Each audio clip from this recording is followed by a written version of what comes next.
એટલે હું ભાઈ વેલ્ડિંગ કરતા લાગો. ના ના લાડવા બનાવો હો. ભાઈ તો 2 કિલો જોખી દ્યો ને. એટલે ભાઈ આણી શું કાઢે તું રોગો? એટલે ભાઈ પાણી કાઢવાની શરૂઆત કોને કરી? કામ હું છે ઈ કેને તારે હવે. એટલે ભાઈ આપણે એક સીડી હે તૂટી ગઈ, એમાં વેલ્ડિંગ કરવું હોય થઈ જાય ને. આ ભાઈ થઈ જ જાય ને, અમે વેલ્ડિંગ કરવા જ બેઠા છે. એટલે ભાઈ મને કદની બીક ઈ લાગે સીડી ક્યાં ખરગી જાય તો. એલા હરગે નહીં, ઈ કેવાની સીડી છે તમારે? એટલે ભાઈ લાકડાની સીડી હે.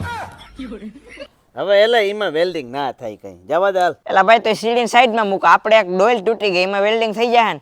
હા ભાઈ લઈ આવો ને, થઈ જ જાય વેલ્ડિંગ, અમે ગમે એમાં કરી દઈએ. એટલે ભાઈ પણ મને બીક લાગે ડોલ ક્યાંક તમે વેલ્ડિંગ કર્યો ને તનખા ઉડી હતી ક્યાંક એ ડોલ ઓગરી જાય તો.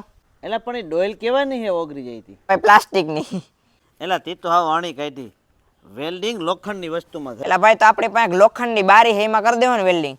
હા ભાઈ લઈ આવો બારી. હું બારીમાં તૂટી ગયો? કાંઈ નહીં મોટા ભાઈ, બારીનો કાચ તૂટી ગયો હે.